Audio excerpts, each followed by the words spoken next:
大家好，我是秋平，我现在在湖北咸宁。大家应该看我身后这些砖，还有门，应该也知道，我又来到了一个古村落地主大院。这2年我走了很多啊，发现很多南方的地主大院都是在深山里面，跟北方不一样。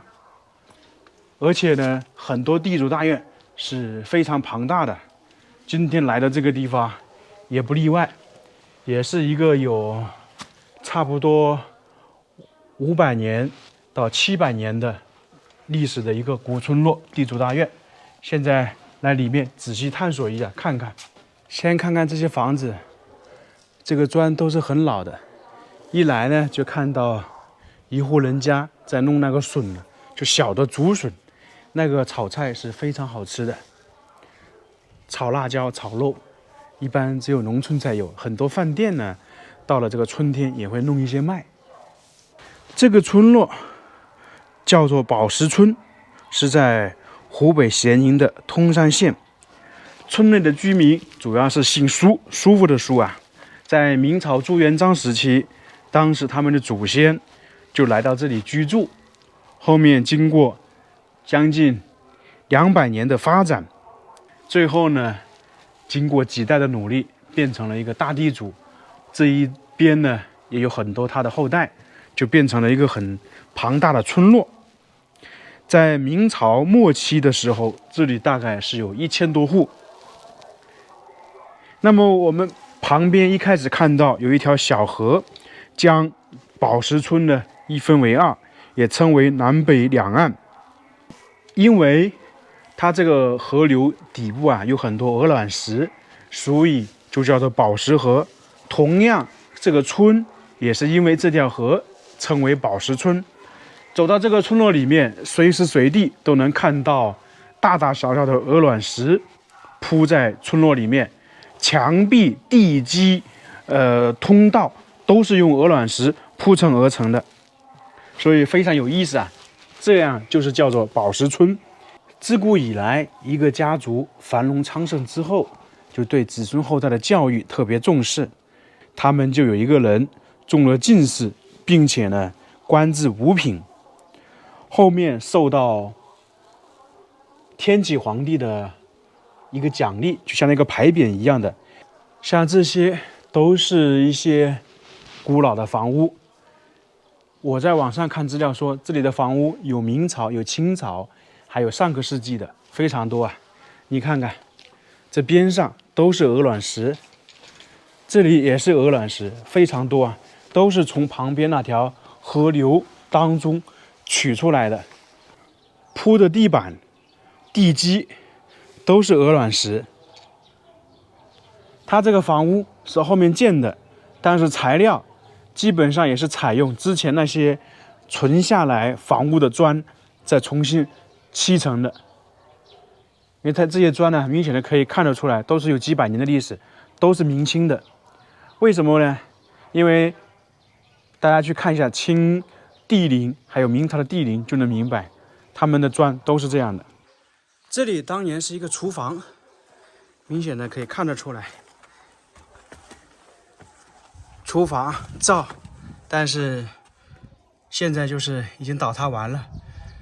这里是我们说的做饭，旁边那个房屋估计就是进入它的里面，就是我们说的客厅。我们现在就来这些巷子里面走一走，它房屋啊都是一栋挨着一栋，整个这个村落现在遗留下来的这些古建筑有130栋，看这些砖都是非常厚。我们现在看到这里都是这么多房屋，那在明清的时候得有多少啊？而且上面明显的有点像干派风格的，而且在顶部啊也有图案。那这个地方有很多石雕、砖雕。还有一点，我们经常说这2年走了很多地主大院都是在大山里面，这个是为什么呢？这个是因为在古代封建社会，我们说的朝廷或者政府啊，官府管辖的那些政令啊、条文，基本是到县一级。然后下面呢就是由乡绅和那些宗祠自己管理。打个比方说，他如果要收税，是由这边的乡绅弄好，交到那个县里面去的。就是说，朝廷的旨意不进入乡村，这个在封建社会就是这个样子的。可能很多人也都知道，所以我们经常看电视剧都知道了。下面一个族长的权力是非常大的，他基本上掌管了整个家族的我们说的所有人的命脉生死，这个就是原因。你像这个苏氏家族，最多的时候这附近有1000户人，那在古代一户最起码我们就按5个人或者6个人算，他有6、7千人，都是属于他那个族长管辖。那有些大家都知道，还有长老等等。另外一点呢，地主呢，他们一般是有土地嘛，土地是在哪里？基本是在深山开垦土地，所以呢，很多地主大院就是在大山里面。像这里面的房屋，很多还住了人，不过都是年纪比较大的。还有一点，这里的房屋冬暖夏凉，在里面非常凉快。现在是大太阳，但是照到这里面呢，都有点凉飕飕的。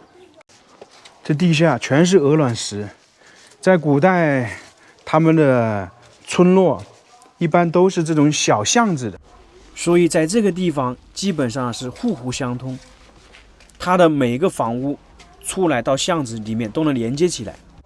这里剩下130多栋房子，一开始我以为很多人住，现在刚刚走了一下，住的人非常少，大部分呢是荒废了或者倒塌了。他们当时建造不知道遵循了什么道理，反正每一户出来全部是连接起来的。不过就是有一点，这些巷子有大有小，晚上走的话可能会迷路。大家见过这样的房屋没有？尽管这是砖，但是这是黄泥土的砖啊。基本上现在只能在比较老的农村才能看得到。在很早以前，如果有些家庭条件不是那么好的话，他没有能力购买那种我们说的青砖，他只能就是说弄成黄泥砖盖房屋。你像这个，起码我们别说几百年，70、80年可能还有的，但是它这个还挺结实哦，没有倒塌，看得出来吧？黄泥土，就跟西北的那个长城是用黄泥夯土制作的类似，很结实啊，这样一块。不过就是非常可惜，这里很多房屋都有点倒塌的，荒废了。你像这里面呢，也是很大的，进去看看。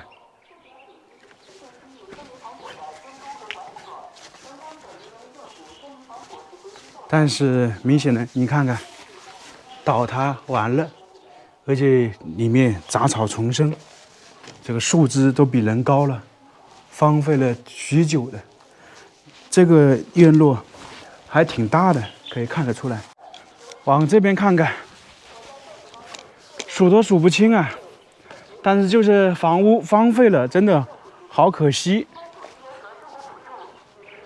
你像这一栋也是很大的。反正有几栋是有人居住的，但是现在走了一圈，大部分是没有人住的。有些锁住了。走了这么久，看了那些老的房屋，现在呢，我们去看一下古代千金大小姐住的房屋是什么样子的，就是我们常说的绣楼。这个绣楼跟我们平时看的非常不一样。我在网上看资料说，相当的豪华，可能会超出你的想象。往前走，去看一看，就是这一栋。那这个绣楼是单独的一栋啊，也就是当年这个地主周边是房屋非常多的，连成一片的。进去看看，主要它里面的木雕是相当的精美。它这个跟我们平时看的一些古镇里面的一套房一样的，它这里也可以。我们主要是去上面看看，一进来就看到很多木雕，只不过呢，大部分被破坏了。这都是文化呀，都是历史，可惜了。现在我们站的这个地方，这栋楼就是当年的千金大小姐居住的地方，也就被称为绣楼。这里的绣楼有很多个独特的东西，就是周边的这些雕刻木雕非常精美，尽管有些被损坏了，但是还能看得出来。众所周知，在古代千金大小姐是大门不出二门不迈的，基本上他们从小到大的生活的地方可能就是在这个小院子里面，房间也有很多个。那么像这个可能就是千金大小姐读书或者练琴的地方，然后旁边这些就是她居住的地方。所以说在封建社会和明清两朝，尽管说她这个千金大小姐从小的吃穿不愁，但是我们说的可能没有自由。经常说电视剧演着小姐逃婚，那个毕竟是少数，因为是影视剧中杜撰出来的嘛。你像这些是什么呢？就是狮子舞弄绣球，千金大小姐住在这里嘛。自古以来比武招亲、抛绣球等等，那这些雕刻呢，就明显的是一个女孩子居住的地方。那上面还有一些雕刻是什么呢？给大家说一说。在网上查资料说，这些木雕基本上是展示了各个时期的故事，有些传说的，比方说黛玉葬花、三顾茅庐、太白醉酒，基本上呢有上百个人物，形象的比较生动，栩栩如生。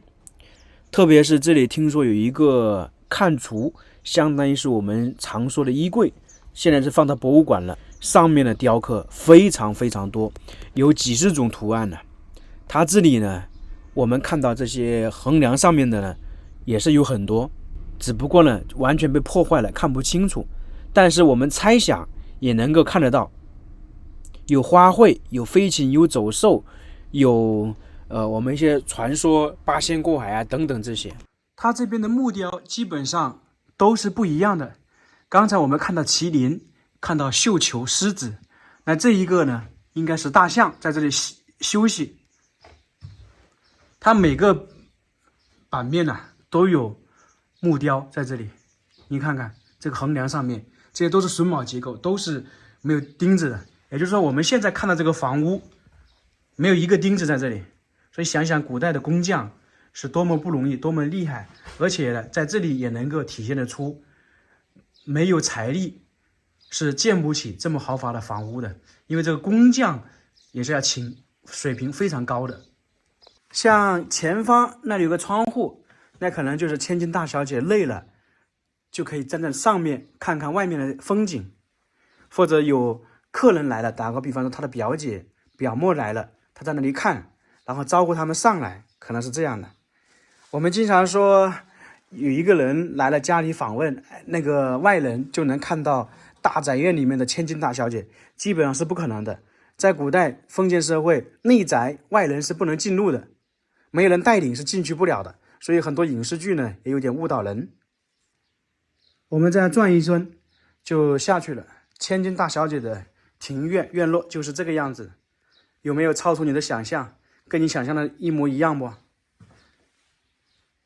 如果说大家一家人有这样的房屋都很了不起了，在当时，而且只是一个千金大小姐住的地方，当然她住在上面，下面呢一般是丫鬟居住，就是她服侍她的人了。这么大这么豪华的地主大院，后面怎么没有人呢？其实跟很多地主是一样的，他们到了后期相当于堕落了，乱花钱，变卖财产，慢慢的就衰落了。大部分的地主都是这样的。